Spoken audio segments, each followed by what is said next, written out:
말씀 나누겠습니다. 사도신경 20번째입니다. 죄를 사하여 주시는 것을 믿습니다. 마태복음 6장 12절 한 절입니다. 함께 봉독하시죠. 우리가 우리에게 죄 지은 자를 사하여 준 것 같이 우리 죄를 사하여 주옵시고. 네. 오늘은 아주 중요한 죄사함에 대해서 공부를 할 차례입니다. 여러분, 죄사함이라는 것이 어떤 건지, 단순히 우리가 저지른 죄, 거짓말, 도둑질, 살인, 간음, 이러한 죄를 용서해 주신다는 것을 우리가 믿는다라고 고백을 하는 것인지, 아니면 다른 의미가 있는 것인지 한번 잘 들어보세요.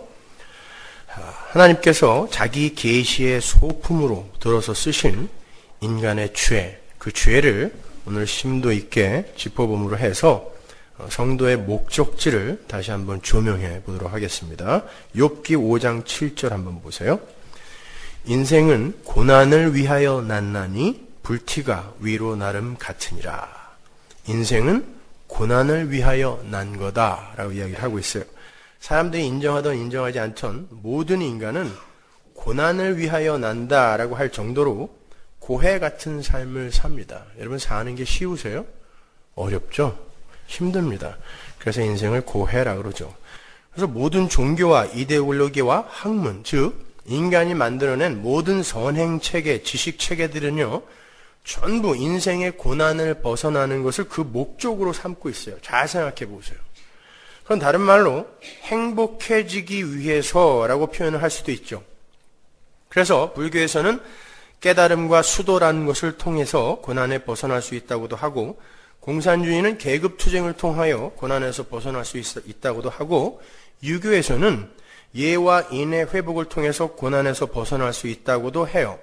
사회주의, 민주주의, 사회민주주의 등의 유물론적 유토피아관에 입각한 이념들도 여러 가지 정책과 시도를 통하여 고난을 벗어날 수 있다고 각기 그 해결책들을 제시하고 있어요. 그렇게 모든 인간들은 행복을 추구하면서 살아요. 그리고 그 행복을 인간들 스스로의 힘으로 쟁취해낼 수 있다고 믿고 열심히 살자라고 너스레들을 떨죠. 잘 생각해 보세요. 왜 사람들이 이렇게 열심히 살죠? 여러분, 왜 그렇게 열심히 사세요, 지금? 아기가 태어나면 제일 먼저 하는 게 뭡니까? 우는 거죠. 울지 않으면 그 아이 잘못된 거예요. 그때부터 인간의 고난 탈출이라는 힘겨운 삶이 시작돼요. 인간의 인생은 울음으로 시작이 되는 거예요. 한바탕 울어제낀 아기는요, 그때부터 엄마의 젖을 입술이 부르트도록 빱니다. 도대체 누가 어디에서 아기들에게 엄마 젖을 빠는 법을 가르쳤을까요? 아무도 가르쳐준 적이 없어요. 그건 죄인된 인간의 본성이 어떠한 것인지를 보여주는 거예요. 단적으로. 엄마의 입장은 전혀 고려하지 않은 채 나만 살면 된다는 식의 그런 이기심은 나면서부터 가지고 있는 인간의 본성인 거예요. 엄마의 입장은 전혀 고려하지 않고 내가 배고프면 무조건 빨아야 돼요. 나는 어떻게 해서든지 내 힘으로 살아남아야 한다라는 거죠. 인간은 그렇게 생리적으로 생존 본능을 갖고 태어나요. 석가모니의 천상천하 유아독존이라는 말이 무색할 정도로 모든 인간이 날 때부터 나라는 우상을 위해서 전력 투구를 해요. 오직 나뿐이에요. 어떻게 해서든지 살아남아야 한다는 그런 생존 본능은 곧 고난의 바다에서의 그 탈출 시도로 이어지죠. 다른 말로 행복을 향한 올인의 삶을 살게 되는 거예요. 전부 행복하기 위해서 살아요. 사람들은 나면서부터 죽는 날까지 끊임없이 무언가를 합니다. 공부를 하고 직장을 가지며 결혼도 하고 취미생활을 가져요. 근데 그 모든 삶의 목적이 뭡니까? 행복입니다. 행복. 누가 가르쳐준 적도 없는, 그런데 자기 마음속에 새겨져 있는 행복한 유토피아를 성취하기 위해서 모든 인간들은 자기의 삶을 올인해요. 그런데 정확하게 그 행복의 유토피아를 그려낼 수는 없어요. 근데 도달할 수 있을 거는 같아요. 그럼에도 인간은 누구나 행복하기 위해 살아요. 그래서 그 행복을 거머쥘 수 있다라고 하는 보편적 수단으로 알려져 있는 돈이나 명예나 인기나 수려한 외모 등의 세상의 힘을 열심히 추구하면서 사는 거예요. 행복해지기 위해서, 고난의 바다에서 탈출하기 위해서. 그런데 인간들의 마음속에 새겨있는 그 행복한 유토피아 상은 이 세상 그 어떤 것으로도 채워지지가 않아요. 도달을 할 수가 없어요. 그건 인간들의 마음속에 새겨진 행복의 동산이 얼마나 엄청난 곳인지를 반증해주는 좋은 예인 거예요. 그래서 인간은 만족을 모르는 것입니다. 그래서 아무리 많은 돈을 모으고 아무리 엄청난 명성을 얻고 아무리 수려한 외모를 가져도 늘 뭔가 부족하다는 것을 느끼면서 살게 돼요. 그만하면 이쁜데 계속 성형수술을 하고 싶고, 그만하면 부자인 것 같은데 계속 더 벌고 싶고, 그만하면 높이 올라가는 것 같은데 계속 명예를 더 추구하죠.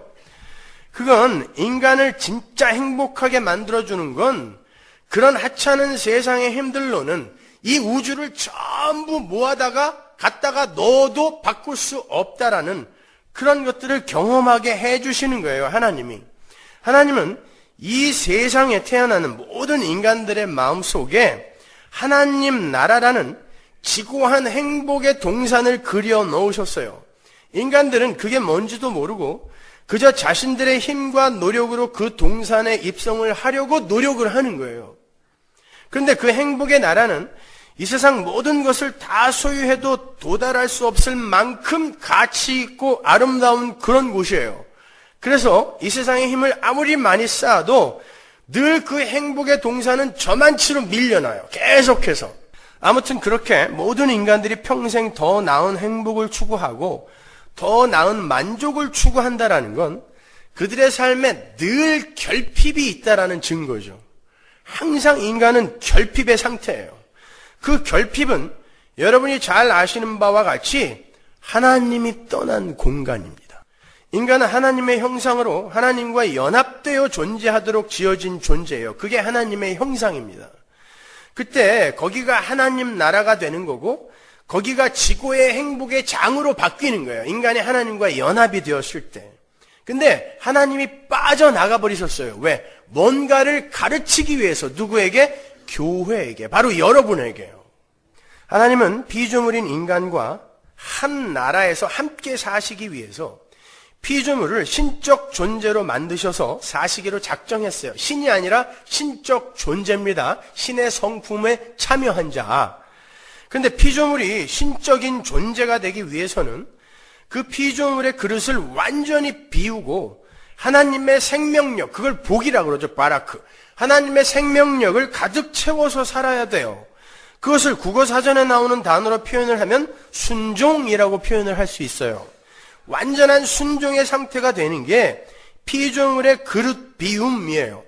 하나님의 은혜의 왕노릇에 자신을 완전히 맡겨버리는 것이 하나님 절대 의존적 존재로 사는 삶인 거예요. 그런데 그러한 하나님 나라가 이루어지기 위해서는 하나님 측에서 볼 때는 어마어마한 큰 손해와 상함이 필요하고 인간 측에서 보면 엄청난 복을 받게 되는 거죠. 바로 그 은혜의 현실을 알아가는 게 성도의 인생이에요. 이 우주와 인생의 존재 목적인 것입니다. 그렇게 이미 창세전에 훌륭하게 하나님의 형상으로 피조가 된 하나님 나라의 백성들이 그 순종의 당위성과 은혜의 필연성을 여러 가지 소품으로 채워진 이 역사를 통하여 인격과 이성을 가진 상태로 배우게 되는 거예요. 이게 역사입니다. 그게 여러분의 인생인 거예요. 그러니까 우리는 성경을 보면서 옛날에 아담과 하와가 살았는데 그들이 하나님의 말씀을 안 듣고 선악과를 먹어버리는 바람에 하나님이 화가 나셔서 아담을 에덴 동산에서 쫓아내셨고 그 후로 마음이 좀 누그러지셔서 하나님을 믿어주는 얼마간의 사람들을 다시 모아서 하나님 나라로 다시 데려가신다더라 라는 식의 이솝 우화 수준의 해석을 하시면 안 돼요. 하나님의 관심은 이미 창세전에 당신의 마음속에 품어두신 당신의 백성들에게만 쏠려 있어요. 하나님은 당신의 백성들에게 하나님과 하나님 나라에 대해서 보이는 세계와 물질들을 사용하셔서 설명을 해 주시는 것이고 그것을 상세하게 기록해 놓은 책이 성경인 거예요. 우선 하나님은 당신의 백성들에게 아담과 하와의 불순종의 사건을 통하여 하나님의 은혜가 빠져나간 인간의 상태를 교훈하기 시작하세요. 거기에 선악과와 생명나무가 소품으로 쓰인 것입니다. 왜 하나님 나라 백성들은 자기의 뜻을 내세우면 안 되고 하나님의 뜻에만 순종하며 살아야 하는지를 설명하시는 거예요. 선악과 사건은 하나님도 기대치 못했던, 예기치 못했던 그런 우발적 범죄가 일어나서 하나님이 긴급하게 어떤 조치를 취한 그런 사건이 아닙니다. 그러면 하나님은 전지전능하신 분이 아니죠. 그들이 따먹을 걸 몰랐단 말이에요. 그리고 그걸 막을 수도 없었단 말입니까? 하나님은 전지전능하시고 편지하시는 분입니다. 아담과 하와가 선악과를 따먹을 때 어디 계셨을까요? 전지전능하시고 편지하시고 무소부재하시다는 건 하나님이 그 자리에 계셨다는 것입니다. 근데 하나님이 안 막았단 말입니다. 안 막은 정도가 아니라 선악과를 동산 중앙 가장 잘 보이는 곳에다가 심어놨어요. 왜? 따먹고 뭔가 배우라고요. 선악과는 따먹지 말라고 금지의 과실로 주신 게 아니라 너희들 이거 따먹고 과연 인간들이 하나님의 말을 듣지 않고 자기들 스스로 자기들의 인생의 주인이 되어서 살면 어떤 결과가 초래하게 되는지를 보고 배우라는 것입니다. 그러면서 창세기 1장부터 쫙 끌고 나가시는 거예요. 누구 보라고? 교회 보라고. 읽으라고. 피조물은 하나님께 대한 순종의 삶을 포기하는 순간 마귀화돼요. 그런 자들은 절대 하나님 나라에 못 들어갑니다. 그 설명에 선악과 사건과 실낙원 사건이 모형으로 사용이 되고 있는 거예요. 물론 마귀는 실존하는 존재예요. 그러나 마귀는 하나님의 정적으로 하나님도 때론 버거워하시는 그런 존재가 아니라 하나님의 은혜의 자리를 떠난 모든 도덕적 피조물들의 상태를 상징적으로 함의하고 있는 존재인 거예요. 마귀는 피조물입니다. 하나님은 창조주세요. 피조물은 창조주가 후 불면 언제든지 티끌로 돌아가야 되는 게 피조물이란 말입니다. 그럼에도 불구하고 하나님이 마귀라는 존재를 만들어 놓고 그와 어떤 대결 구도의 그림을 교회에게 보여주면서 그게 하나님이 얼마나 미워하시는 것인지를 보여주시는 거예요. 우리에게 가르쳐 주시는 거란 말입니다. 하나님의 은혜의 자리를 떠난 모든 도덕적 피조물들의 상태, 그게 마귀예요. 그래서 우리 주님께서도 하나님의 은혜를 떠난 자들의 모형으로 나타난 바리새인들에게 너희의 아비는 마귀다라고 말씀하셨던 거예요. 마귀의 자식이라는 말은 그들이 곧 마귀라는 말 아니에요. 마귀 자식, 마귀. 그 말은 주님께서 분을 이기지 못하시고 엉겹결에 내뱉으신 말이 아니에요. 성경은 하나님의 은혜의 자리를 거부하고 불순종의 길에 들어선 모든 인간을 마귀와 하나로 보세요. 그건 제 추측이 아닙니다. 성경이 이야기하고 있는 바예요. 창세기 3장 14절 보세요. 여호와 하나님이 뱀에게 이르시되 내가 이렇게 하였으니 내가 모든 육축과 들의 모든 짐승보다 더욱 저주를 받아 배로 다니고 종신토록 흙을 먹을지니라. 뱀은 마귀의 상징적 모형으로 등장한 동물이죠. 다 아시죠? 그거는 하나님은 그 마귀에게 권세를 주세요. 어떤 권세를 주십니다. 그런데 그 권세는 흙을 먹을 수 있는 권세예요. 여러분, 뱀이 진짜 흙만 먹나요? 아니죠. 보아뱀 같은 건 사슴도 잡아먹습니다. 꿀떡 생겨버려요, 그냥. 그런데 하나님께서 인간의 타락 이후에 뱀에게 종신토록 흙을 먹으라고 하신 것이 무슨 의미일까요?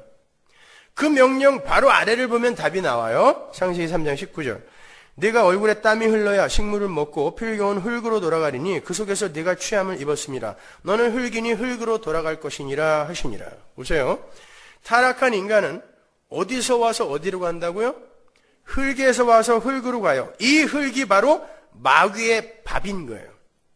그러니까 하나님께서 뱀에게 종신토록 흙을 먹으라고 말씀하신 것은 마귀와 하나님의 은혜의 자리를 떠나서 흙으로 돌아가게 되어버린 바로 그 자들, 하나님의 순종의 자리를 떠난 그 자들을 하나로 보시는 것입니다.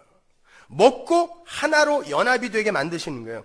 마귀는 타락한 인간을 먹고 거대한 집단적 존재가 되는 거예요. 마귀가 뱀이 흙을 먹고 뱀이 되는 거예요. 거대한 집단적 뱀. 교회가 예수를 먹고 거대한 하나의 유기체가 되는 원리와 같은 원리인 거예요. 그게 연합의 원리라는 거거든요. 대표성의 원리. 우리가 음식을 먹게 되면 그 음식이 내 살과 피가 되어서 나가 되잖아요. 그렇죠?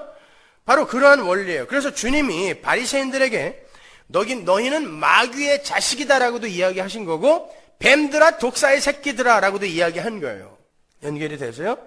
하나님의 은혜를 떠나서 자기 마음대로 자신의 소원을 추구하며 자신이 그려놓은 행복을 쫓아서 하나님으로 말미암은 행복이 아니라 자기가 그려놓은 행복을 쫓아서 열심히 사는 것이 바로 뱀에게 먹힌 흙, 또 다른 뱀들의 삶, 마귀의 삶인 거예요.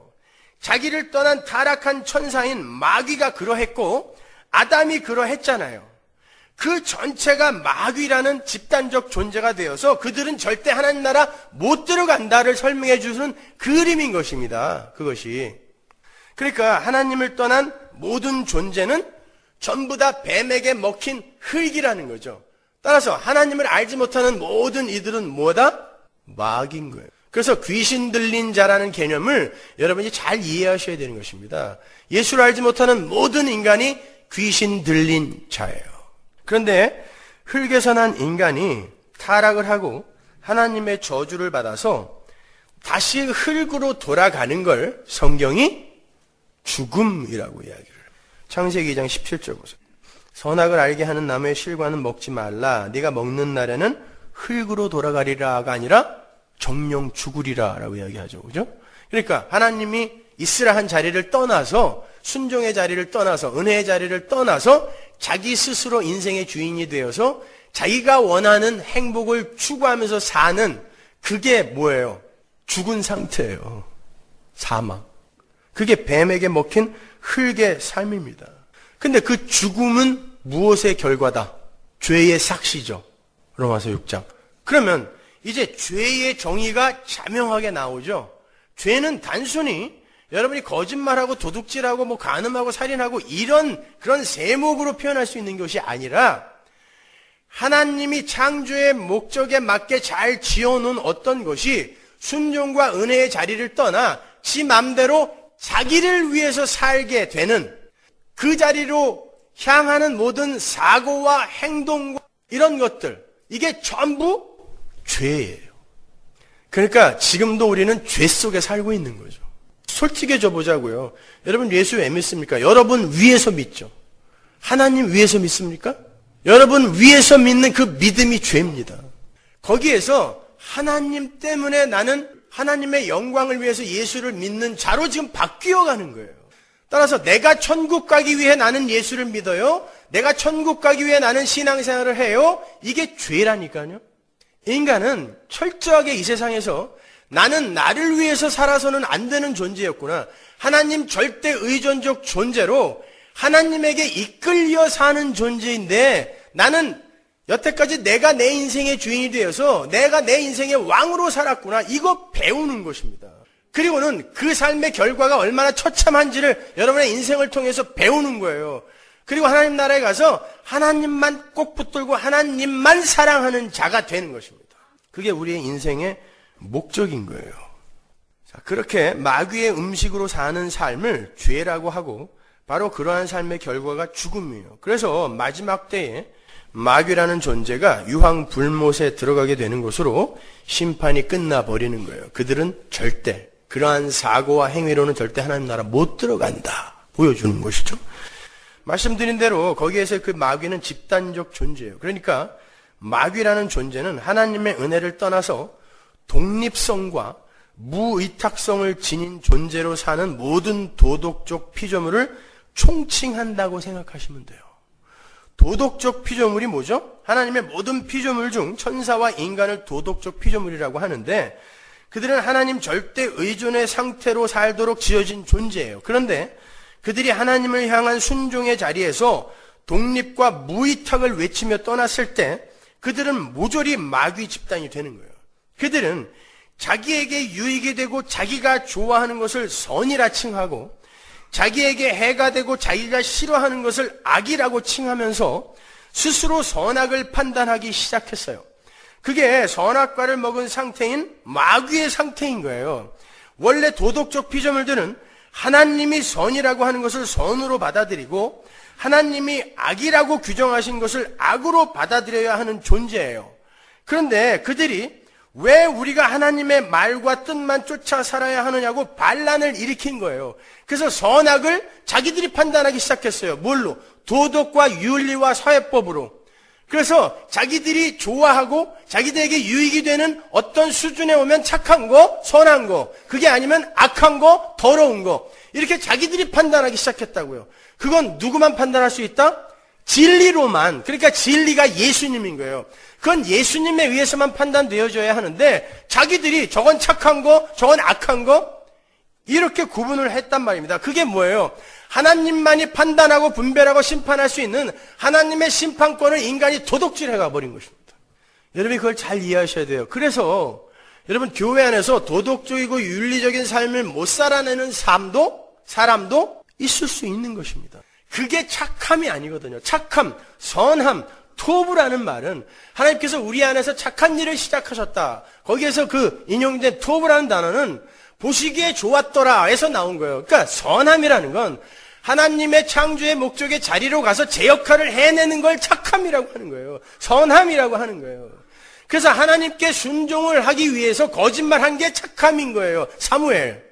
하나님의 말에 순종하기 위해 죽여! 그러면 죽이는 게 착한 거예요. 여호수아. 하나님의 말씀에 순종하기 위하여 나라 팔아먹어! 그럼 팔아먹는 게 착한 거예요. 라합. 그러니까 도덕과 윤리로 여러분이 선악을 판단한다면 여러분은 아직도 아담적 존재인 것입니다. 우리는 거기에서도 한 발 위로 올라설 수 있어야 되는 거예요. 자, 그런 것이 바로 마귀적 발상이에요. 그러한 자들은 절대 하나님 나라에 들어갈 수 없다는 것을 그렇게 알기 쉬운 그림으로 우리 성도에게 설명을 해주는 거예요. 아무튼 마귀들은 그렇게 하여 선악을 판단하시는 하나님의 심판권을 침범하고 스스로의 힘으로 행복에 도달해 보겠다고 하는 만용을 부림으로 해서 하나님의 은혜와 사랑을 거부해 버렸어요. 그걸 죄라고 해요. 하마르티아. 그 죄의 상태에서 비롯되는 모든 현상과 사건과 시도들이 전부 악이에요. 악. 그러니까 악은 죄가 현상으로 나타난 것을 말해요.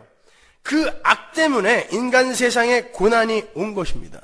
모든 부조화와 무질서, 불안, 공허, 슬픔, 눈물, 전쟁, 질병, 이 모든 것들이 전부 악이에요. 그게 혼돈과 공허와 흑암이죠. 그죠? 거기에 은혜가 부어지지 않았을 때 그게 지옥인 거예요. 그래서 창세기 1장이 혼돈과 공허와 흑암에서 시작이 되는 거예요. 그 상태가 지옥인데 하나님의 신이 라합 감싸 안자마자 거기에 창조가 일어나게 되는 것입니다. 너희들은 바로 그런 은혜로 하나님의 백성이 된 거라는 걸 창세기 1장 1절부터 설명해 주고 있는 거예요.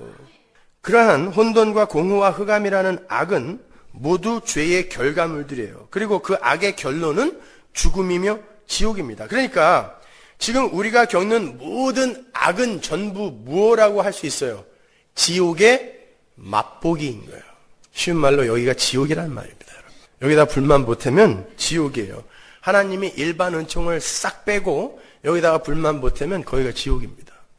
근데 악이, 그 지옥이 왜 왔다고요? 혼돈과 공허와 흑암이 어떻게 해서 이 땅에 도래했습니까? 도덕적 피조물이 자기 자리를 떠나 스스로를 위해 스스로가 정한 행복을 추구하게 되면서 오게 된 거예요. 그게 지옥이라는 말이에요. 그러니까 항상 나와 내 편, 내 것만을 위해 사는 이 세상, 그 자체로 작은 지옥의 모형인 것입니다. 나, 내 것, 내 편, 내 가족만을 위해서 사는 거. 그래서 다른 모든 이들이 내 경쟁자요 적이 되는 거. 그게 바로 지옥이에요. 하나님은 거기서 건지시겠다라는 것입니다. 당신의 백성을 그 지옥의 세상에서 건져내시겠다는 거예요. 따라서 여러분은 이 지옥에서 대장 되시려고 하시면 안 돼요. 여기서 건져내어져야 되는 것입니다. 거기서 나오셔야 되는 거예요. 그런데 거기서 나오는 길이 뭐예요? 나와 내 것만을 위해서 살던, 그리고 나에게 그런 능력이 있다라고 믿고 살던 그 사람이 그 지옥의 세상에서 그 삶을 위해서 나오는 게 뭐예요? 자기 부인이에요. 바보 되는 것입니다. 이 세상. 빼앗기고 비워주는 삶으로 자꾸 지어져 가는 거예요. 그게 세상에서 나오는 삶. 선악과 사건이 뭐였어요? 자기 주장 아니었어요. 왜 내가 당신 말만 들어야 돼요? 그러니까 그 반대편의 대척점에 우리 성도의 삶은 뭐겠냐고요? 자기 부인입니다. 그 삶으로 우리를 하나님이 끌고 가시는 거예요. 여러분 잘 보세요. 우리가 창세기 3장 14절에서 꼭 짚고 넘어가야 할 부분은 마귀인 뱀과 흙된 인간이 어떤 방법으로 한 몸이 되는가를 밝히는 거예요. 어떤 방법으로? 그 방법은 바로 강자인 뱀이 약자인 인간을, 흙을 먹는 방식으로 하나가 되는 거예요.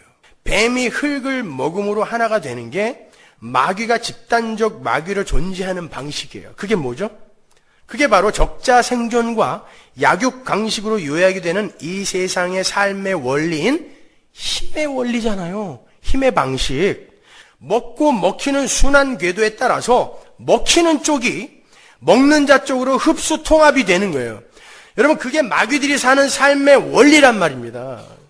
약자는 항상 강자에게 복속이 되어버리는 이 세상, 1등만 기억하는 더러운 세상. 강한 자가 남고 약한 자는 강한 자의 몸을 구성하는 방식이에요. 그래서 주님은 힘의 원리로 살아가는 이 세상의 주인이 마귀라고 하는 거예요. 이 세상 주인이 왜 마귀예요? 이 세상 모든 건 하나님 거예요. 근데 왜 하나님이 세상 주인이 마귀라고 하는 줄 아세요? 주님께서 이 세상의 주인이 마귀라고 하신 것은 이 세상의 삶의 방식이 마귀의 시스템으로 움직이고 있기 때문에 너희들은 지금 마귀의 조종하에 살고 있는 거라는 의미에서 세상의 주인이 마귀다라고 이야기를 하는 거예요.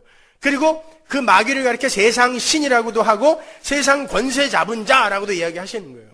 권세는 하나님께만 있어요. 그럼에도 불구하고 마귀를 세상 권세 잡은 자라고 이야기하는 건 세상이 지금 마귀의 원리로 그 시스템 안에서 살고 있다라는 그런 뜻입니다. 하나님은 그러한 마귀적 세상에 당신의 백성들을 나그네로 보내세요. 그리고는 그 죽음의 상태, 뱀에게 먹힌 흙의 상태가 얼마나 추악하고 더럽고 불가능하고 폭력적인지를 경험하게 해주세요. 어디서부터? 나 자신에게서부터. 그래서 나는 내 안에서 마귀를 경험해요. 마귀적 삶을 내 스스로에게 수시로 폭로당합니다. 구원받은 이후에도 마찬가지예요. 그리고 그들을 그 세상 속에서 건져내시는 과정을 통과하게 하세요. 그게 자기 부인의 과정이거든요. 통과하게 하심으로 해서 그들이 어떠한 은혜로 하나님의 백성이 된 것인지를 가르치시는 거예요. 그래서 여러분은 어디까지 내려가야 되냐면 하나님, 지금 하나님이 저를 지옥 보낸다고 해도 저는 아무 할 말이 없어요. 저는 그렇게 나쁜 놈입니다. 저는 죄인 중에 괴수예요. 거기까지 내려가셔야 돼요. 그렇게까지 여러분 자신에게 여러분이 폭로당하셔야 돼요. 때로 여러분이 야 이러고도 내가 예수 믿는 자가 맞아? 내 세상에서 제일 못된 인간이 나인 것 같아. 이렇게 자기를 인정할 때가 있죠. 잘 가시는 것이에요. 지옥에서 출발하여 어떻게 이런 자를 하나님의 하늘의 왕으로 삼으셨는지를 거기서부터 배우는 거예요. 그래서 기독교는 지옥에서부터 출발해야 한다라고 하는 것입니다. 따라서 여러분의 인생에서 지옥이 경험 안 되면 안 돼요. 여러분의 마귀적 속성이 여러분 자신에게 폭로가 안 되면 안 됩니다. 기독교는 도덕적으로 윤리적으로 착한 사람이 되어가는 게 아니에요. 그걸 목적으로 하는 게 아니란 말입니다, 여러분. 자, 그러한 하나님의 커다란 은혜, 우리의 무력함을 설명하기 위해 소품으로 등장한 게 예수님의 십자가인 거예요. 이 세상의 삶의 원리가 강한 자가 약한 자를 먹고 거대한 하나의 마귀가 되어가는 것임과는 달리 하나님의 나라의 삶의 원리는 강한 자가 약한 자에게 먹히는 십자가의 원리라는 것을 예수님의 그 골고다 사건이 우리에게 웅변해주고 있는 것입니다. 요한복음 6장 53절 보세요. 예수께서 이르시되 내가 진실로 진실로 너희에게 이르노니 인자의 살을 먹지 아니하고 인자의 피를 마시지 아니하면 너희 속에 생명이 없느니라. 내 살을 먹고 내 피를 마시는 자는 영생을 가졌고 마지막 날에 내가 그를 다시 살리리니 내 살은 참된 양식이요 내 피는 참된 음료로다. 내 살을 먹고 내 피를 마시는 자는 내 안에 거하고. 반대죠. 보시다시피 하나님 나라의 삶의 원리는 강자가 약자에게 먹히고 둘이 한 몸이 되는 원리예요. 그런데 먹은 자가 먹힌 자에게 통합이 돼요. 먹은 자가 먹힌 자에게 통합이 돼요. 쉬운 말로 먹힌 자가 승리자가 되는 곳이 하나님 나라라는 것입니다. 그걸 예수님이 삶으로 십자가로 보여주고 가신 거예요. 세상에게 먹혔어요. 졌어요. 맞아 죽었는데 그분이 승리자가 되는 게 하나님 나라의 삶의 원리예요.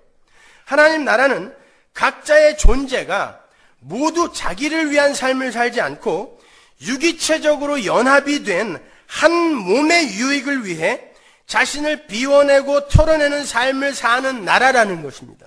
그런데 그 한 몸이 누구예요? 그 한 몸의 머리가 예수. 그래서 만물은 예수로부터 말미암고 예수를 위하여 창조가 됐다라고 이야기하는 거예요. 그건 하나님 나라 백성 전 존재들은 예수님처럼 그렇게 나가 아닌 하나님의 영광을 위해서 하나님이 사랑하라고 하신 내 이웃을 사랑하는 것으로 승리를 하게 되는 거예요. 그래서 우리 모두가 왕인 거예요. 나 이외에 다른 전체가 나를 섬기기 위해 존재하니까. 잘 생각해 보세요. 우리는 이 땅에 태어날 때부터 타락한 아담적 육신을 입고 태어나요. 마귀로 태어난다라는 거예요. 그래서 아기들이 그렇게 막무가내인 거예요. 자기가 원하는 거 안 주면 무조건 울고불고 난리를 치잖아요. 오죽하면은 아기 보는 걸 베이비시팅이라고 하겠어. 깔고 안고 싶은 마음을 억누르면서 그래도 내 새끼니까 보는 거예요. 베이비시터, 깔고 앉는 자. 부모의 입장, 주변의 상황 전혀 고려하지 않고 내 것만을 얻어내려고 하잖아요. 아기들이. 누가 아기가 순진하다 그래요? 악당인 거예요. 하나님의 은혜를 떠난 모든 존재가 전부 그런 악당이에요. 나면서부터. 그런데 그 뱀들은 항상 예수님의 발 뒤꿈치를 물게 되어 있어요. 창세기 3장 15절 보세요. 내가 너로 여자와 원수가 되게 하고 너의 후손도 여자의 후손과 원수가 되게 하리니 여자의 후손은 내 머리를 상하게 할 것이요 너는 그의 발꿈치를 상하게 할 것이니라 하시고, 마귀는 여자의 후손, 즉 예수님의 발 뒤꿈치를 무는 삶을 살아요. 그런데 주님은 자신의 발 뒤꿈치를 문 마귀에게 자신의 살과 피를 주는 방식으로 그 마귀를 하나님의 백성으로 바꾸어 내시는 거예요. 그게 은혜입니다.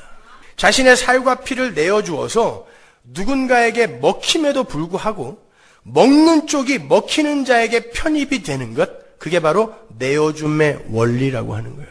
그걸 성경이 사랑이라고 표현하는 것입니다. 그래서 그 십자가를 사랑이라고 하는 거예요. 하나님은 우리 같은 마귀들을 흙에 불과하며 흙으로 돌아가야 하는 자들을 당신의 나라에 데리고 들어가셔서 함께 사시기 위해서 그러한 손해와 상함을 감수해야 하셨다는 것을 우리가 그 그림을 통하여 배우는 거예요. 삼위일체 하나님은 그 자체로 만족이고 그 자체로 풍요이고 그 자체로 행복이며 그 자체로 안식이에요. 뭐가 부족한 게 없어요. 하나님은. 그런데 우리 같은 피조물들을 당신의 나라로 들이시기 위해서 거처가 따로 필요 없으신 그 하나님이, 왜? 영인데, 영은 형체가 없는데 거처가 왜 필요해요? 그 하나님이 우리와 함께 살기 위해서 천국, 하나님 나라라는 걸 만드셨단 말이에요. 그리고 거기서 우리와 함께 사시기로 했어요. 무소부재 편재하시는 그 하나님이. 심지어 성자 예수님은 우리와 함께 사시기 위해서, 그리고 보이지 않는 하나님을 육신을 갖고 있는 우리에게 눈에 보이게 계시하기 위해 영원히 육신을 입으시기로 작정을 하셨단 말입니다. 하나님이 그런 손해와 상함을 감수하고 우리와 함께 살게 된 걸 너희가 아느냐를 창세기 1장 1절부터 계시록 끝까지 설명하고 있는 거예요.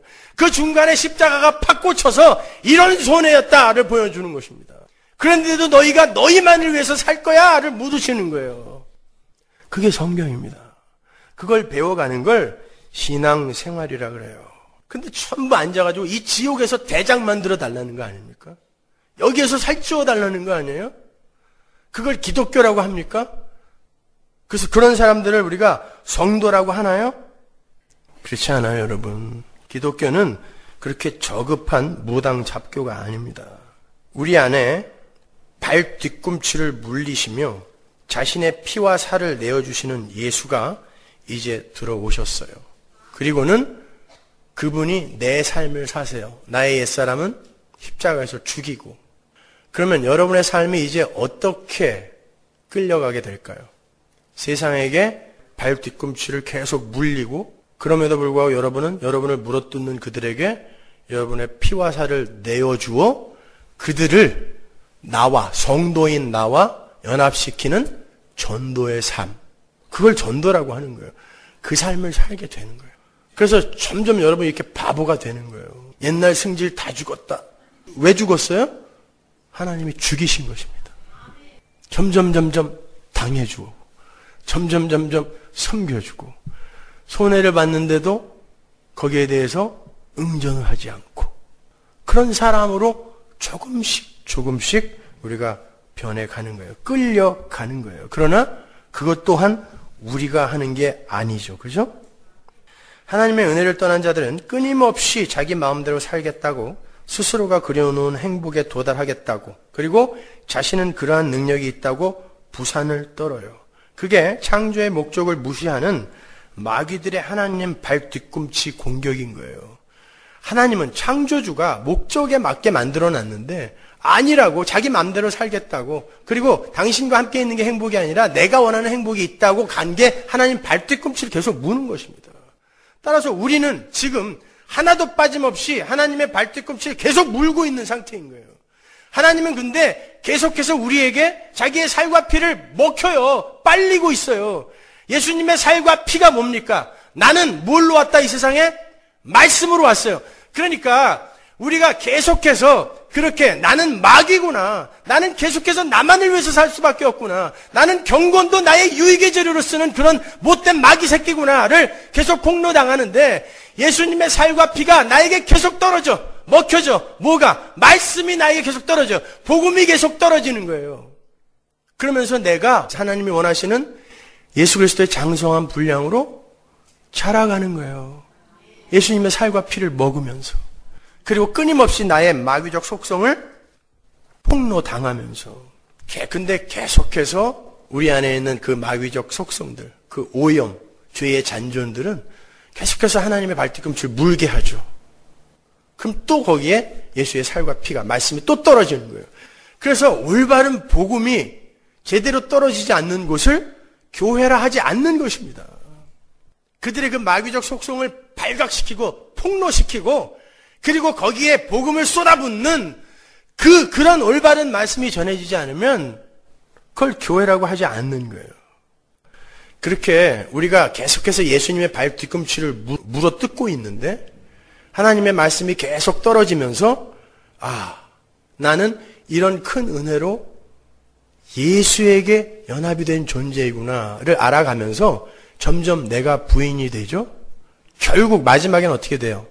나의 옛사람이 죽죠. 보세요. 여자의 후손의 발 뒤꿈치를 마귀가 계속 물어뜯습니다.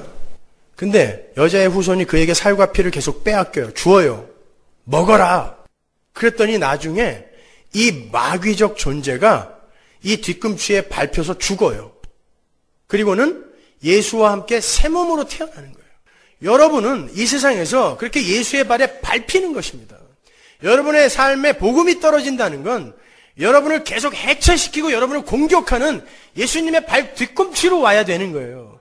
그래서 여러분이 말씀을 듣고 무슨 세상적 위로와 격려를 받고 가시면 안 돼요.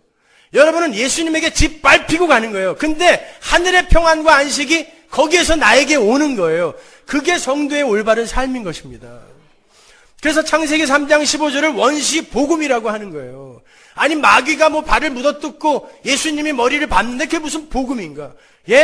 우리는 물어뜯는데 예수님은 우리에게 살과 피를 내어주고 결국엔 옛사람을 죽여버리고 새로운 존재로 탄생케 만드는 거예요. 그런데 그렇게 머리를 밟혀서 그냥 영원히 죽는 존재들도 있어요. 하나님의 선택 밖의 존재들, 끝까지 마귀로 살게 될 자들은 그렇게 머리를 밟힌 채로 영원한 불못으로 보내져서 천국 백성들에게 영원한 본보기가 되는 것입니다. 우리가 저 지경에 처해도 아무 할 말 없는 존재였는데 어떻게 이렇게 하늘의 왕이 되었을까 보는 거예요. 그래서 지옥은 있습니다. 그렇게 성도는 끊임없이 자기 자신을 신으로 삼아서 자신의 인생의 주도권을 스스로가 꼭 쥔 채로 하나님의 발 뒤꿈치를 물고 있는 자기 자신의 실체를 폭로당하면서 말씀으로 임하시는 하나님의 거룩한 발에 무참히 밟혀서 하나님의 은혜의 자리, 하나님을 향한 순종의 자리로의 회기를 소망하는 자로 바뀌어가는 거예요. 그래서 하나님은 때때로 여러분이 왜 날 좀 가만히 안 놔두냐고, 누가 도와달랬냐고, 방해나 하지 말라고, 그리고 날 왜 이렇게 짓밟느냐고, 그렇게 불평을 할 만한 사건과 상황들을 때때로 허락하시는 거예요. 그게 하나님 예수님의 발 뒤꿈치가 여러분을 계속 밟고 있는 거예요. 여러분이 의지하고 있는 하나님 이외의 것이 하나하나 짓밟혀서 여러분에게서 떨어져 나가야 하기 때문에 여러분의 삶에 예수님의 발이 수시로 날아드는 것입니다. 우린 그렇게 선악과를 따먹고 얻은 경향과 성향, 그리고 그 마귀적 상태에서 자신을 보호하고 자신을 행복하게 하려 쌓고 익힌 모든 힘과 습관들을 부인당하고 해체당하는 삶을 살아야 맞는 거예요. 따라서 성도는 자신의 소원과 비전과 야망을 이루는 게 아니라 자꾸 부인을 당하고 기각당하며 하나님의 은혜만을 꼭 붙들고 자신의 행복의 근원은 하나님뿐이라는 것을 배워가야 하는 것이고, 자신의 힘으로는 절대 하나님의 자녀로서의 자격을 갖출 수 없다는 그 은혜의 필연성을 절감하는 삶을 살아야 하는 거예요. 따라서 기독교는 스스로의 힘으로 고난에서 벗어나서 행복에 도달하려 하는 아담적 시도를 하고 있는 다른 모든 종교들과는 완전히 다른 것입니다. 우린 이미 하나님의 행복에 도달해 있는 자들로서 어떻게 우리가 그곳에 도달하게 되었는지를 배우고 있는 중이지, 여러분이 원하는 행복에 도달하기 위해 신앙생활을 하는 게 아니란 말입니다. 그런 것이 성도의 인생이어야 한다면 여러분의 연약함과 불가능함이 스스로에게나 타인에게 자주 들키는 게 유익이에요, 해예요. 유익입니다.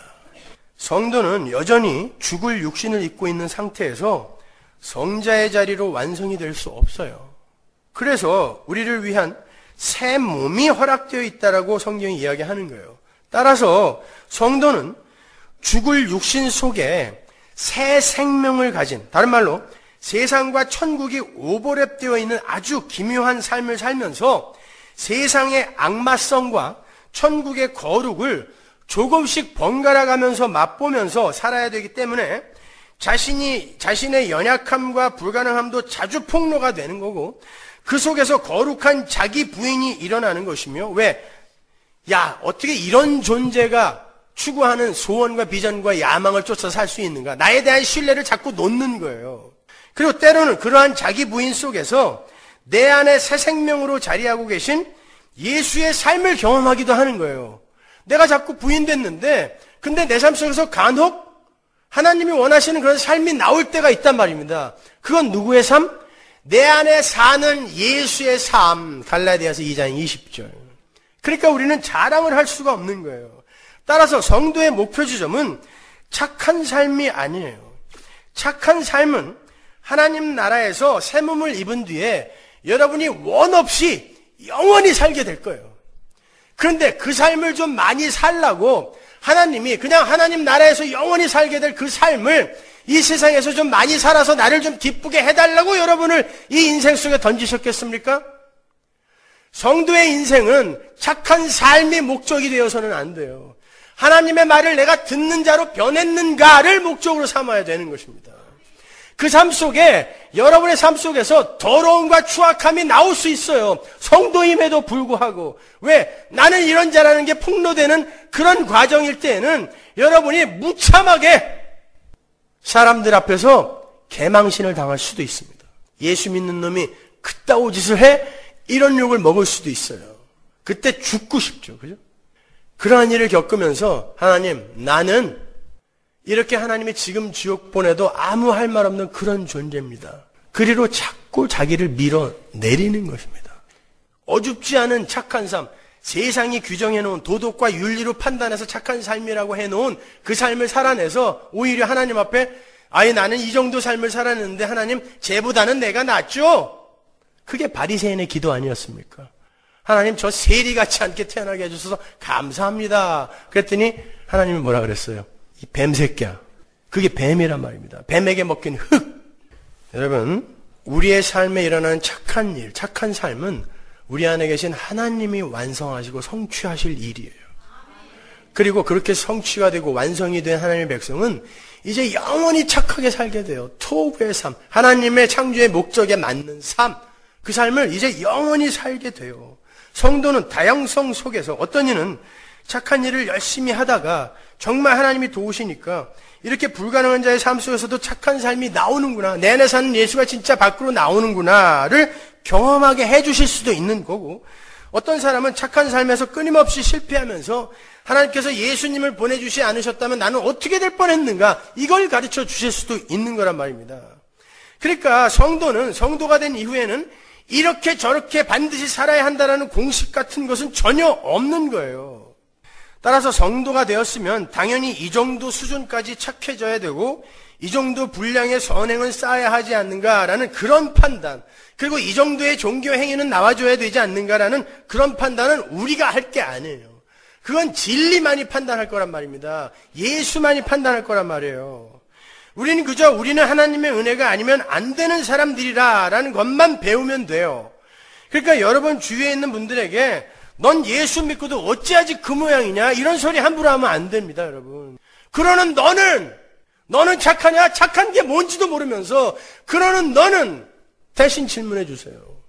착한 거는 그렇게 자기보다 연약하고 나약한 이들을 자기 스스로 약하고 악한 것으로 판단을 해서 자기를 위로 올리는 게 착한 사람 아니란 말이에요. 오히려 아래로 더 내려가서 지금 당장 하나님이 나를 지옥에 보내도 할 말이 없는 그 사람이 누구를 가리켜서 너는 예수 믿고도 아직 그 모양이야? 이런 말을 어떻게 하냐고요. 너는 예수를 믿고 어떻게 아직 그런 것도 못 끊었어? 넌 예수를 믿고도 어떻게 아직도 그런 욕을 해? 여러분, 그 상황 속에서 하나님이 그를 만져가고 계시는 걸지도 모르잖아요. 로마서 5장 20절 보십시오. 율법이 가입한 것은 범죄를 더하게 하려 함이라. 그러나 죄가 더한 곳에 은혜가 더욱 넘쳤나니. 여러분, 율법이라는 게 우리에게 주어진 이유가 뭡니까? 율법을 잘 지켜서 착하게 살라는 거예요? 거짓말하지 말아라, 부모에게 효도해라, 간음하지 말아라, 도둑질하지 말아라, 착하게 그거 잘 지켜서 하나님을 기쁘게 해드리라고 준 건가요? 여기서 뭐라 그래요? 범죄를 더하게 하려 함이래요. 율법이 들어온 건, 율법이 우리에게 주어진 건 범죄를 더하게 하려 함이래요.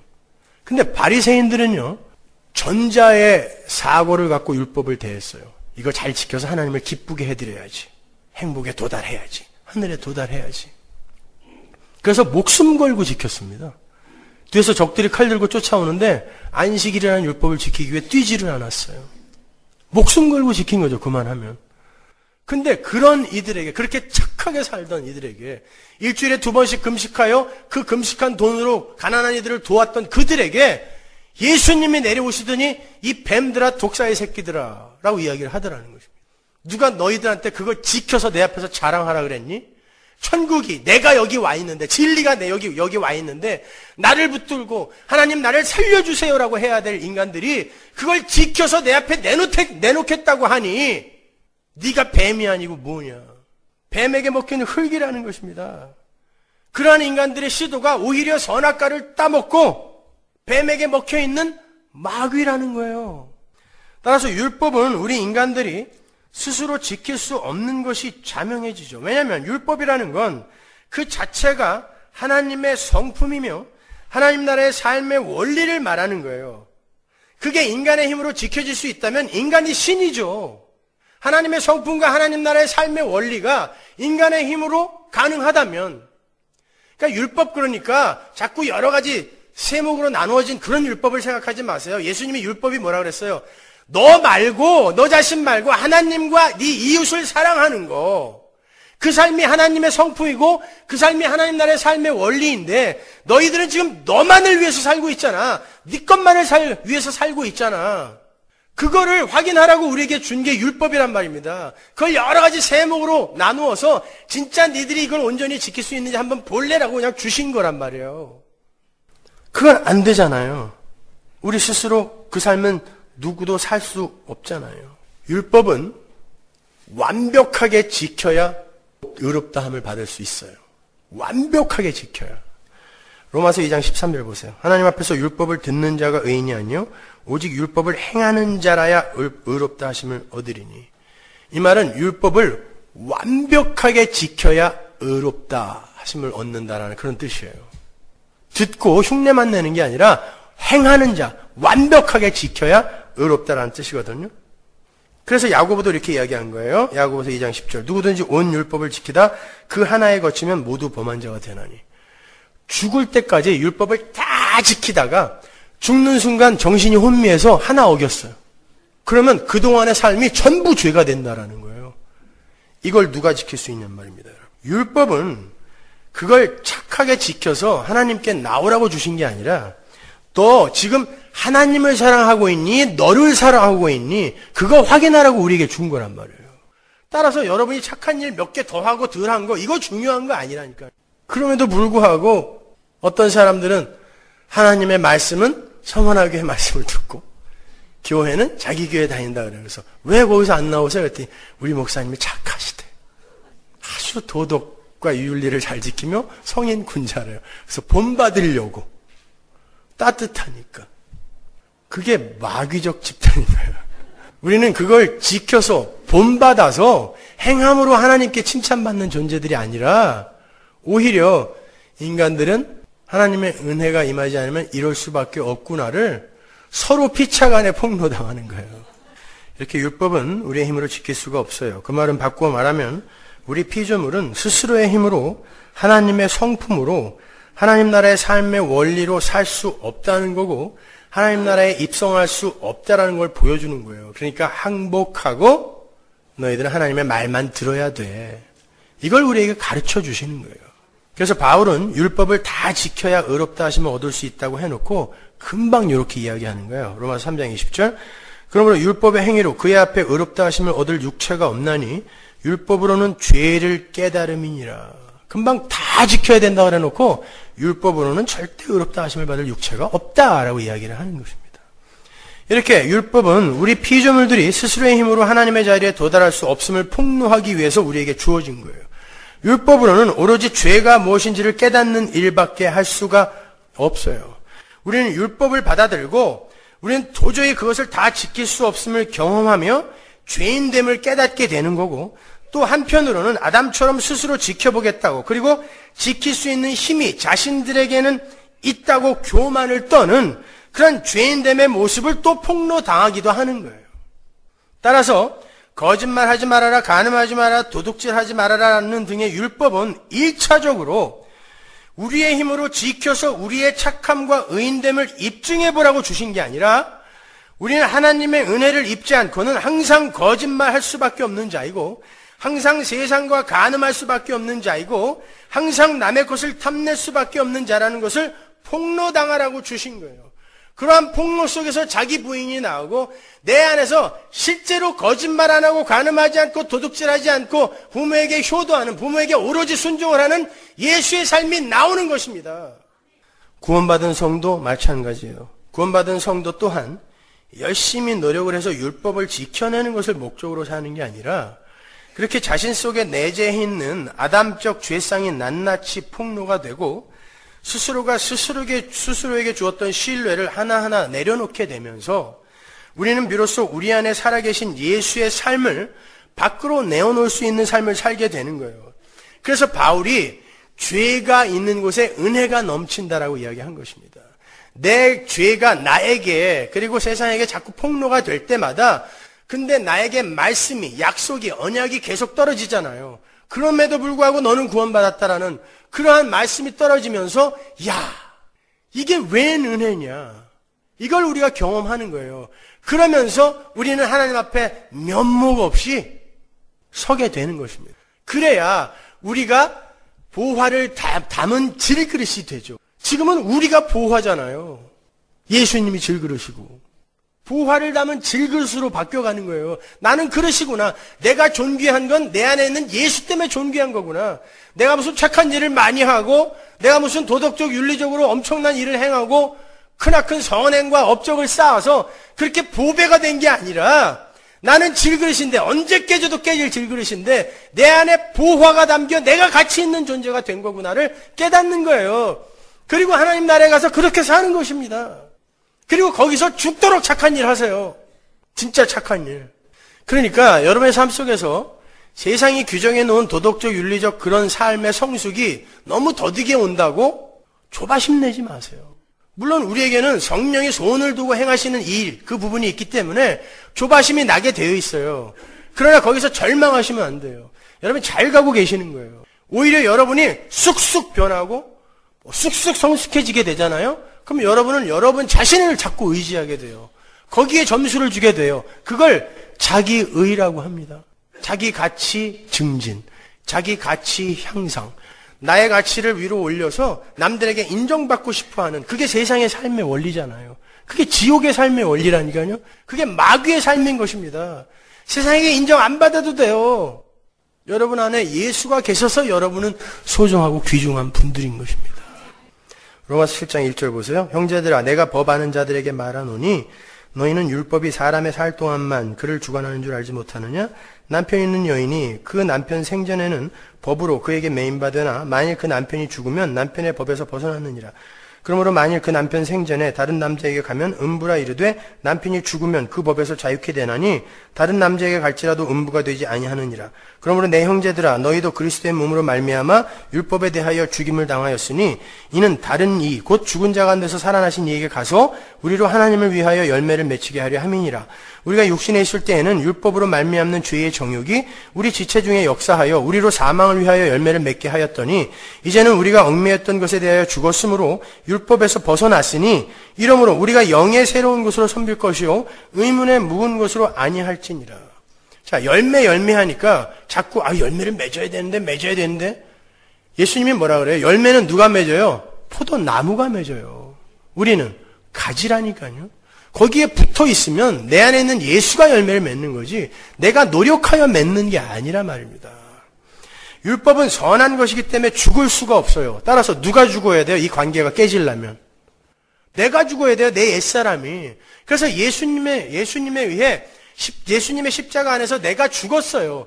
그 삶을 액츄얼라이징 해서 이 세상에서 내가 예수님의 발에 짓밟히면서 하루하루 경험하면서 사는 거예요. 야, 나는 이런 존재구나. 그래서 예수님이 밟아서 머리를 부숴버리지 않으면 나는 계속 살아서 올라오겠구나. 뱀 대가리처럼.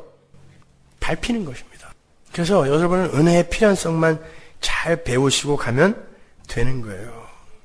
어떤 면에서 여러분이 착하게 살고 윤리적으로 도덕적으로 훌륭한 삶을 살아서 남에게도 존경받고 인정받고 교회에서도 인정받고 하나님께도 칭찬받겠다라는 그런 시도를 한다면 여러분 그 자체가 죄입니다.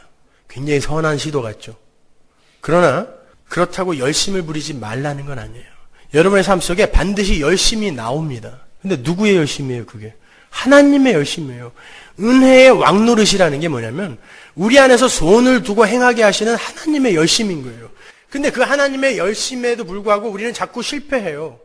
그래서 나중에는 내가 열심을 부리는 게 아니라 내 안에서 열심을 부리시는 그 하나님의 음성을 듣는 것입니다. 그래서 내가 열심히 해놓고도 내 공로가 안 되는 그 상태로 지어져 가야 되는 거예요. 자꾸 여러분이 열심히 해서 착해지면 안 돼요. 여러분의 힘으로 착해지면 안 돼요. 하나님의 힘으로 착해지셔야 돼요. 그들이 하나님 앞에 가서 자기를 완전히 비울 수 있어요. 안 그러면 공로가 요만큼이라도 남아있으면 그것 때문에 지옥 가요. 여러분 그래서 복음인 겁니다. 우리가 할 게 아무것도 없기 때문에 복음인 거예요. 여러분에게 아직 도덕법이 남아있다면 존 캘빈의 이야기처럼 도덕법이 아직 남아있다면 그게 무슨 복음이에요. 우리가 율법 공부할 때 배웠죠. 의문에 쓴 증서, 율법 그게 뭐라 그랬어요? 채무증서, 법적인 채무증서라 그랬잖아요. 근데 그걸 십자가에서 도말하셨다 그랬단 말이죠. 근데 도덕법이 아직 남았다면 채무증서를 다 도말한 게 아니라 빚을 요만큼 남겨두고 가신 거 아닙니까? 그건 존 칼빈이 토마스 아퀴나스의 율법론을 그대로 받아들여서 잘못 적어놔서 그래요. 근데 그 기독교 강의를 읽고 개혁주의 교회가 전부 그게 뭔지도 모르면서 착하게 살아야 돼, 착하게 살아야 돼, 도덕적으로 윤리적으로 착하게 살아야 돼 이러고 있단 말입니다. 토마스 아퀴나스는 천주교 교리의 완성자예요. 그래서 지금 로만 캐톨릭은 계속해서 그 빚을 갖고 있는 것입니다. 도덕법을. 그건 복음이 아니잖아요. 우리는 아무것도 안 해도 돼요. 그런데 내 안에 예수님이 나를 부인해 가시면서 내 머리를 계속 밟기 때문에 내 옛사람이 부인되어 가면서 내 삶 속에서 열매가 맺히게 되어 있어요. 그리고 내 안에서 거룩한 열심이 나오게 되어 있어요. 그래서 성도의 열심은 어떤 면에 있어서 실패하기 위한 열심이에요. 그러니까 실패했다고 좌절하지 마세요. 그때마다 예수님을 붙잡고 다시 일어나면 되는 것입니다. 그래서 하나님이 나를 이 세상에 보내셨구나. 내가 누구의 은혜로, 얼마나 큰 은혜로 어떻게 존재하는 자인지를 가르쳐 주시려고 하나님이 나를 이 인생 속에 보내셨구나. 그걸 잘 배우는 거예요. 여러분, 옛사람이 죽고 옛사람이 부인된다는 게 뭐죠? 내가 하나님 말고, 이 마귀들의 짓이 다 그렇잖아요. 하나님 말고 자기가 원하는 어떤 힘을 축적하여 그리고 관계를 형성하여 스스로 행복에 도달하려고 하는 그 전체가 죄가 인격화하여 내 안에 존재하는 게 옛사람이라고요. 그걸 지금 날마다, 바울이 나는 날마다 죽는다 그랬죠. 그걸 예수님이 날마다 밟아서 죽여가고 있어요. 근데 그런 사람이 하나님 말고 내가 의지하고 있는 걸 더 달라고 계속 기도하고 있으면 어떻게 되는 거예요? 형통의 원리를 상속하면서 계속해서 자자손손 나를 살찌워 주세요. 나의 옛사람을 살찌워 주세요. 그러면 어떻게 되는 거예요? 옛사람에게 자꾸 보약 먹여주고 있는 거예요. 예수님은 밟고 계신데 죽어라 죽어라 그러고 밟고 계신데 나는 살려주세요 살려주세요 하고 있는 거예요. 그게 오늘날 교회의 현실이에요. 그게 무슨 교회입니까, 여러분? 우리 안에 하나님이 들어와 계세요. 그리고 그 하나님이 은혜의 왕노릇으로 나를 만들어가고 계세요. 부인시켜가고 계세요. 내 사람을 죽여가고 계세요. 거기에서 여러분은 계속 그냥 죄인의 마귀적 속성을 폭로당하고 하나님의 열심을 경험하시면 돼요. 하나님이 이렇게 끌고 가면 그 자리에 계세요. 저렇게 끌고 가면 그 자리에 계세요. 낙담의 자리에 끌고 가면 그 자리에서 그 낙담을 다 받아내셔야 돼요. 하나님의 은혜를 떠난 자들의 삶은 이런 거구나라는 그 고통을 여러분이 다 받아내셔야 돼요. 거기서 건져달라고 하시면 안 돼요. 여러분이 이미 건져진 이들인데 뭔가를 배우기 위해 그 과정을 통과하는 거기 때문에 그걸 건져달라고 하시면 안 되는 것입니다. 그 경지까지 올라가셔야 되는 거예요.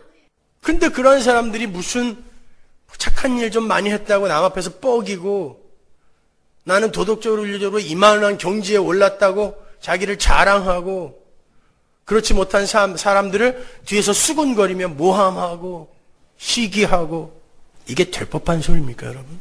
무슨 도덕법이 남아있어요. 율법은 그 자체로 한 유닛이에요. Single individual whole. 자체로 하나라니까요. 근데 그게 나눠져요, 이렇게? 아닙니다, 여러분. 여러분 착하게 살아서 천국 가는 거 아니에요. 하나님의 은혜의 필연성을 깨닫고 천국 가는 거예요. 여러분이 관심을 두셔야 할 것은 나는 과연 나를 위한 삶에서 하나님의 영광을 위한 삶으로 자꾸 돌이켜지고 있는가? 그거 확인하시면 돼요. 그 삶 속에서 착한 일, 선한 일이 격발되어 나오는 거예요. 근데 안 될 수도 있어요. 그때 낙담하지 마세요. 그냥 죽는 날까지 아주 추악하고 지저분하게 살다가 마지막에 하나님, 그래서 저는 예수만 꼭 붙들어야 되겠네요. 죄송해요. 당신의 나라 임하실 때 저를 꼭 기억해 주세요. 막판 뒤집기로 가는 사람 있습니다. 그게 성화의 절정이에요. 여러분, 우리의 옛사람이 죽는 건 우리의 마음이 가 있어야 할 관역이 하나님인데 다른 관역에게 우리의 마음이 가는 거예요. 그걸 다른 말로 죄라 그러잖아요. 그래서 죄를 하마르티아라고 하는 거예요. 따라서 죄를 사하여 준다는 건 뭐죠? 죄에서 우리를 건지신다는 얘기인데 그 삶 속에서 우리를 건져내어 하나님께로만 우리의 마음을 돌린다는 얘기잖아요. 내 마음에 하나님은 저쪽에 가 계시고 내가 원하는 행복의 조건들이 더덕더덕 붙어 있어요. 이 상태를 죄인이라고 하는 거예요. 근데 우리는 하나님은 어디 계신지 I don't care. 그냥 이 상태에 나를 살찌워 달라는 거죠. 점점 더 마귀로 살찌워 달라는 거예요. 이게 마귀의 상태거든요. 이게 죄인의 상태란 말입니다. 여기에서 내 마음에 덕지덕지 붙어있던 저것들이 떼어져 나가는 게 옛사람이 죽는 거예요. 그리고 그게 예수의 발에 머리를 밟히는 삶인 것입니다. 그리고 결국은 하나님과 내가 붙어요. 그리고 나머지 것들은 내 관심 밖으로 나가는 거예요. 하나님이라는 안경을 통하여 그것들을 보게 되는 것입니다. 우리가 그 자리로 가는 거예요. 그걸 구원이라 그래요. 있어야 할 것이 원래의 제 역할을 하면서 그 자리에 가게 되는 것, 그게 구원이란 말입니다, 여러분. 그러니까 죄를 사하여 주시는 것을 믿는다라는 건 여러분을 반드시 세상에서 건져내서 이 상태로 만들어내신다는 걸 내가 믿습니다라는 그런 말인 거예요. 따라서 하나님이 여러분의 삶 속에서 여러분을 이 상태로 만들어내기 위해 여러분 삶 속에서 돈, 건강, 가족 관계 이런 것들을 하나하나 쳐내실 때 끌려가시면 돼요. 하나님이 왜 이런 것도 안 막아주시냐고 그런 소리 하시면 안 되는 거예요. 하나님이 하시는 일인데 누가 막아요? 야고보가 행함이 없는 믿음은 죽은 믿음이라고 그러죠. 그 행함은 누구예요? 내 안에서 행하시는 분은 오직 한 분이에요. 나는 죽었기 때문에. 예수가 행하는 행함, 그 행함이 뭐겠어요? 나의 옛사람을 죽여가는 그 행함의 삶이 안 나오면 너희들의 믿음은 죽은 믿음이다라는 것이지, 착한 일 많이 안 하면 너희들 죽은 믿음 가진 거야, 이 말 아니라니까요. 예수의 행함이, 내 옛사람의 머리를 짓밟는 그 예수의 행함이 여러분의 삶에서 나오는 게 여러분에게 고난으로 고통으로 느껴질 수 있단 말입니다.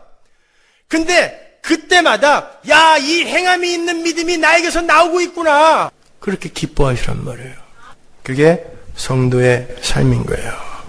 자, 죄를 사하여 주시는 것을 믿습니다. 뭔지 아시겠죠? 기도하겠습니다.